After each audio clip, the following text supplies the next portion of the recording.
Hello. So it's been a little bit since I've posted, and I wanted to give a bit of an update in case anybody is watching these. I know that I don't have a lot of views right now, but one of the things that I wanted to do with the 40 before 40 was have a base of videos that people who become interested in the future can go back and get to know me a little bit better in these videos.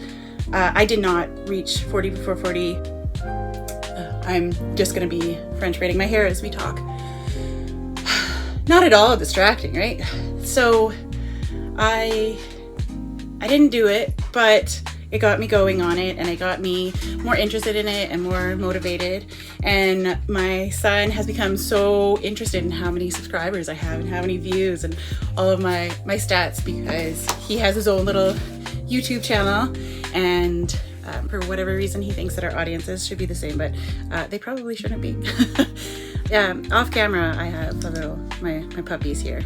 So as it got to be my birthday and I knew that I wasn't going to be doing the 40 before 40, I did start to think about like what else I wanted to do, and I think I should do 40 as 40.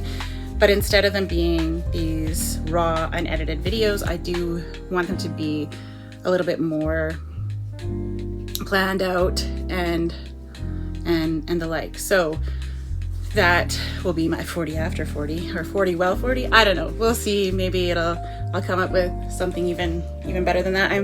I've done the filming for a lot of one, and one of the 40 before 40s that I started doing, I might put in a rougher draft into the 40 before 40 because I shot it then, but I want to expand it into one of the larger like 40 as 40 videos. I don't want to like provide specific details about my situation because this video and this channel is my perspective, my opinion, my story, and my story kind of alone. And within that story, I'm sure that many people can relate. Tuesday night was awesome. Tuesday, I was feeling so good.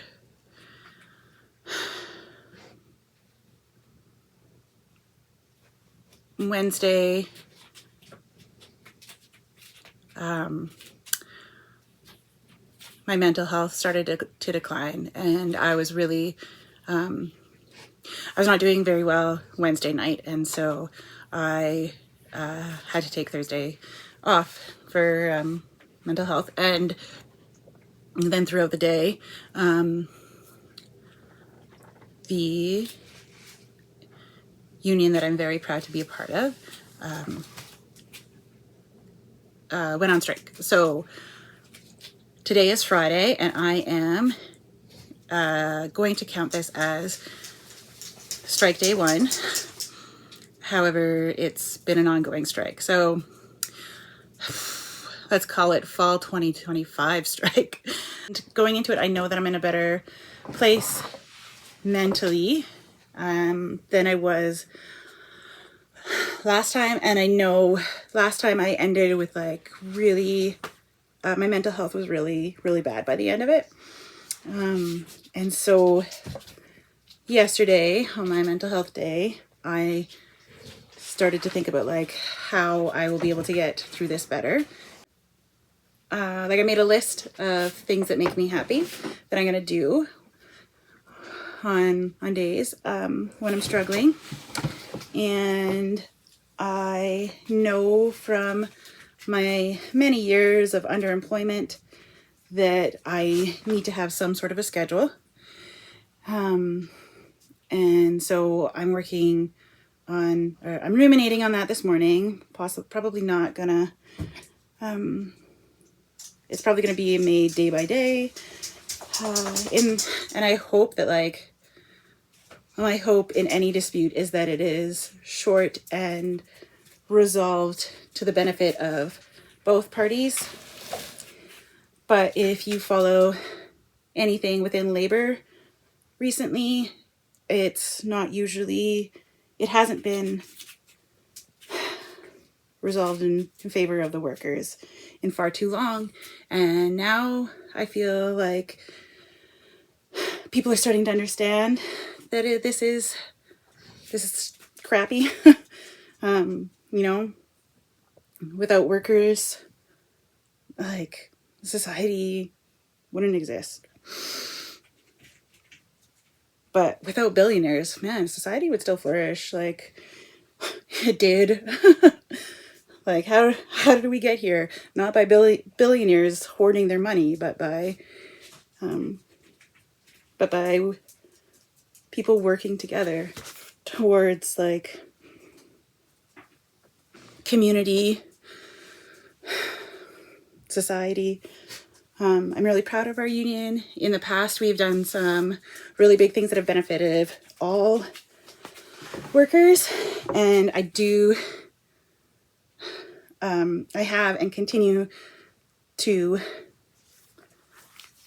believe that the sacrifices of the collective, which is essentially just what a union is, the sacrifices of striking, of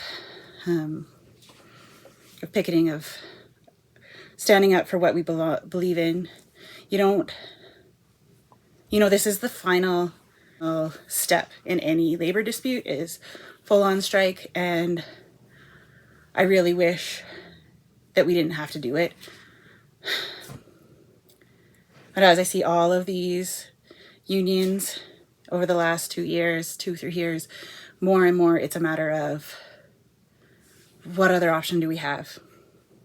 If we don't do this, they're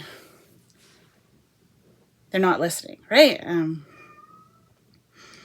This summer, a major union was ordered back to work, and they finally stood up to it and said, this is against our human rights. And in the past, this has happened, this has come out in the courts decades later, that yes, that return to work legislature was against our human rights, and in the courts, unions have won in that way. However, it keeps happening, and so my hope is that it doesn't happen again. That maybe the government is learning. That's supposed to happen, right? I've been talking with my neighbor, much more, and honestly, like, Wednesday I had too much social energy, and then yesterday I had too little. So my goal is to find like a good happy medium, a good middle ground for socialing, because that is important for my mental health. I think what happened last time was that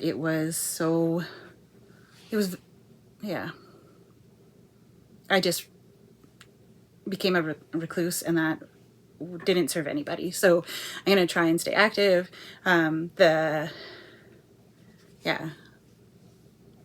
engaged with as many people as I can. And I know we live in an awesome community where people care, and I get to see those community members every day. Last night we went to my friend's birthday party. They're like my now 6-year-old friend. and the conversations and seeing other people really helped. So, lovely little random pathway to kind of give you an update on what I'm doing. Today I have an appointment to get a second referral for women's health issue, and I'm super excited about that. It was really awesome that I could get into my doctor on short notice. I finally got a hold of my old gynecologist's office, and they say, well, you haven't been here in so long. And honestly, it was because the gynecologist had moved all the way across town. Like, I live in the middle of the city, and he moved to the edge. And so part of me was not looking forward to the half-hour drive. And I hadn't saved any of that information on my phone. I had like his old office's contact information, and as I was doing it, I was thinking like, oh my God, this is the struggle with ADHD, is that you don't think about is that, oh yeah, make that doctor's appointment. Okay. So I have to find the doctor's information. It took an hour to get through. So I had to call back every 10 minutes for an hour in order to finally get through. There was no option to leave a message for them to call me back. And then after I did get through, they said, oh, well, his receptionist will have to give you a call back in 8 minutes. It was like 8 minutes to 2 o'clock. So I was like, okay, fine. The receptionist will be back at 2. And then when the receptionist did call, they gave me the information that I needed a new referral. At this point, I just needed to maintain a prescription, which my pharmacists are amazing and have been like just renewing. Hopefully, anytime that you listen to my videos, you find some aspect of hope, or at the very least, relatability. If you made it this far, thank you for listening. I am someone who talks a lot. It's not always making sense, but it does always help to know there's somebody out there who's listening. Okay, have a great day.